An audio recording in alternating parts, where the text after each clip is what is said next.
തക്കാളി പ്രൂൺ ചെയ്യണം എന്നെല്ലാവർക്കും അറിയാം. എന്നാൽ ആ പ്രൂൺ ചെയ്യുന്നത് കൊണ്ടുള്ള ഗുണങ്ങൾ എത്രയുണ്ട് അത് പലർക്കും അറിയില്ല. അതുമാത്രമല്ല, ഏത് പ്രായത്തിലാണ് തക്കാളി പ്രൂൺ ചെയ്യേണ്ടത്, ഏത് സമയത്താണ് തക്കാളി പ്രൂൺ ചെയ്യേണ്ടത് എന്നതിനെപ്പറ്റി പലർക്കും അറിയില്ല. അവർക്ക് അവരുടെ അറിവിലേക്കാണ് ഇന്ന് ഈ വീഡിയോ ചെയ്യുന്നത്. തക്കാളി പ്രൂൺ ചെയ്ത് കഴിഞ്ഞാൽ ഇരട്ടിയല്ല 10 ഇരട്ടി വിളവ് കിട്ടും. കാരണം അതിൽ പ്രൂൺ ചെയ്ത് കഴിയുമ്പോൾ നിറയെ ചെനപ്പുകൾ വരും. ആ ചെനപ്പുകൾ വീണ്ടും ചെനപ്പുകൾ പൊട്ടി അതിലെല്ലാം നിറയെ തക്കാളി ഉണ്ടാകും. ഇപ്പോൾ അങ്ങനെ ചെയ്തില്ലെങ്കിൽ തക്കാളി ഇപ്പോൾ ഇത് കണ്ടോ, കോല് പോലെ മുകളിലേക്ക് വളർന്നു പോകും. കോല് പോലെ മുകളിലേക്ക് വളർന്നു പോകും. 10-15 തക്കാളി ഉണ്ടാകും കൂടി വന്നാൽ. അത് കഴിഞ്ഞാൽ അതിൻ്റെ കാലാവധി തീരും, അത് നശിച്ചു പോകും. അതുകൊണ്ടാണ് പ്രൂൺ ചെയ്യണമെന്ന് പറയുന്നത്. ഇപ്പോൾ പ്രൂൺ ചെയ്യുന്നതിന് സമയമുണ്ട്. ആ സമയത്താണ് പ്രൂൺ ചെയ്യേണ്ടത്. അതായത് ഒരു 4 മണി കഴിഞ്ഞ് ഒരു 5 മണിക്ക് 4 മണിക്കും 6 മണിക്കും ഇടയ്ക്കുള്ള സമയത്താണ് ഇത് പ്രൂൺ ചെയ്യേണ്ട ശരിയായ സമയം. കാരണം നമ്മളിത് കട്ട് ചെയ്യുമ്പോൾ അതിൽ നിന്നും ദ്രാവകം പുറത്തേക്ക് വരും. അതതിൻ്റെ ജീവാത്മാവാണ് ദ്രാവകം. അത് മുഴുവൻ പുറത്തേക്ക് പോയി കഴിഞ്ഞാൽ തക്കാളിക്കത് ഒരുപാട് ക്ഷീണമാകും. അപ്പോൾ അത് വരാതിരിക്കാൻ വേണ്ടിയാണ് നമ്മൾ ഈ 4 മണി കഴിഞ്ഞിട്ട് ഈ പ്രൂൺ ചെയ്യുന്നത്. അപ്പോൾ ചെറിയ രീതിയിലുള്ള സിറം മാത്രമേ പുറത്തേക്ക് വരൂ. ഇപ്പോൾ മനുഷ്യൻ്റെ കാലിലൊക്കെ കയ്യിലൊക്കെ മുറിവ് പറ്റിക്കഴിഞ്ഞാൽ രാവിലെയാണെങ്കിൽ രക്തം ചീറ്റി പുറത്തേക്ക് വരും. വൈകുന്നേരങ്ങളിലാണെങ്കിൽ അങ്ങനെ വരില്ല. അത് ശരീരത്തിൻ്റെ അവസ്ഥയാണത്.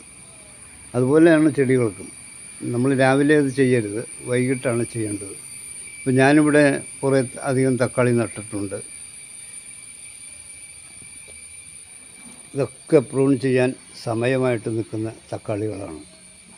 അതായത് പൂവിടുന്നതിന് തൊട്ട് മുൻപാണ് നമ്മൾ ഇതിന് പ്രൂൺ ചെയ്യേണ്ടത്.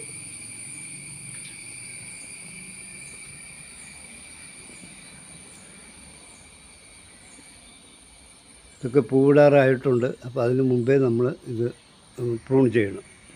ഇത് ഇത്രയും വലിയൊരു ചെടിയല്ലേ, അപ്പോൾ ഇതിന് 2 ഇല മുകളിൽ വച്ച് അതിന് താഴേക്ക് ആണ് പ്രൂൺ ചെയ്യേണ്ടത്. 2 ഇല കണ്ടോ, 1, 2, ഈ 2 ഇലയ്ക്ക് താഴെ വെച്ചാണ് നമ്മൾ പ്രൂൺ ചെയ്യേണ്ടത്. അതായത് ഈ ഇലയ്ക്കും മുകളിലത്തെ ഇലയ്ക്കും ഉള്ള നടുഭാഗത്ത് വെച്ച് പ്രൂൺ ചെയ്യണം. ഞാനിപ്പോൾ കാണിച്ചു തരാം. കണ്ടോ, ഇതാണ് കറക്റ്റ്. ഇത് കണ്ടോ, ഇതിങ്ങനെയാണ് പ്രൂൺ ചെയ്യേണ്ടത്. ഇനി ഇതിൽ നിറയെ ഇവിടെ നിന്ന് മുതൽ ചെനപ്പുകൾ വരും.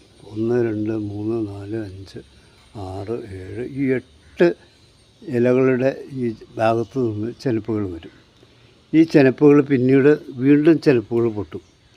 അപ്പോൾ ആ ചെനപ്പുകളുണ്ടായി വലുതായി കഴിയുമ്പോൾ നമ്മൾ അതും ഒന്ന് പ്രൂൺ ചെയ്ത് കൊടുക്കണം, ഈ പുതിയതായിട്ട് വരുന്ന ചെനപ്പുകൾ. ഇങ്ങനെ ആകുമ്പോഴാണ് ഈ 10 ഇരട്ടി വിളവ് കിട്ടുന്നത്. ഇത് തക്കാളിക്ക് മാത്രമല്ല, വെണ്ട വലുതായി വരുമ്പോഴും അങ്ങനെ ചെയ്യണം. ഞാനങ്ങനെ ചെയ്ത ഒരു വെണ്ട കാണിച്ചു തരാം. വെണ്ടയും പ്രൂൺ ചെയ്യുന്ന ഇത് ഞാനിപ്പോൾ കാണിച്ചതുപോലെ പൂവിടുന്നതിന് തൊട്ട് മുൻപായിരിക്കണം. ഇത് കണ്ടോ, ഇത് പ്രൂൺ ചെയ്തതാണ്. പ്രൂൺ ചെയ്തപ്പോൾ ഇതിന് ഒരു 3 ഇതളുകളാണ് വന്നത്. തക്കാളിയുടെ അത്രയും ഇതളുകൾ വെണ്ടയ്ക്ക് വരില്ല കേട്ടോ.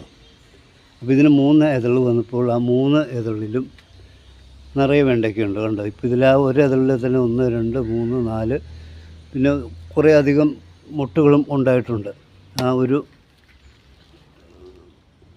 ലീഫിൽ. അടുത്തതിലും കണ്ടോ നന്നായിട്ടുണ്ടാകുന്നുണ്ട്. 3ാമത്തെ ചെനപ്പിലും ഇത് നിറയെ ഉണ്ടാകുന്നുണ്ട്.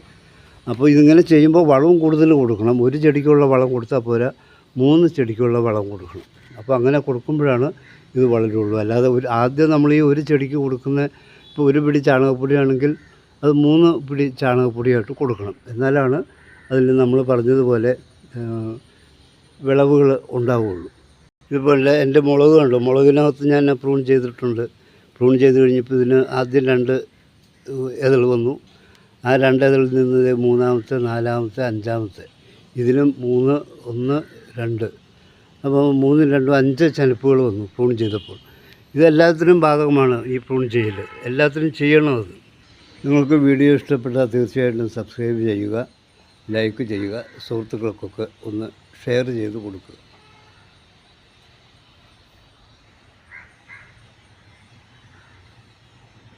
പച്ചക്കറി കൃഷിയിലേക്ക് ഇറങ്ങാത്തവർ തീർച്ചയായിട്ടും പെട്ടെന്ന് ഇറങ്ങുക. ഇപ്പോൾ മഴയൊക്കെ മാറി നിൽക്കുകയാണ്. അതിനുള്ള വളങ്ങൾ, കമ്പോസ്റ്റുകളെല്ലാം റെഡിയാക്കി വെച്ചിട്ട് ഇപ്പോൾ തന്നെ നല്ല വിത്തുകൾ, ഹൈബ്രിഡ് വിത്തുകൾ മാത്രം ഉപയോഗിച്ച് ചെയ്യുക. അല്ലെങ്കിൽ കീടങ്ങളൊക്കെ വന്ന് ചെടി നട്ട് 2-3 ഇലയാകുമ്പോഴേക്കും അത് നശിച്ചു പോകാൻ സാധ്യതയുണ്ട്. ഹൈബ്രിഡ് വിത്തുകൾ അന്വേഷിച്ച് അത് തന്നെ വാങ്ങി നടാൻ ശ്രമിക്കുക. Thank you for watching. ഓണനാളുകളാണ്. എല്ലാവർക്കും എൻ്റെ ഓണാശംസകൾ അറിയിക്കുന്നു.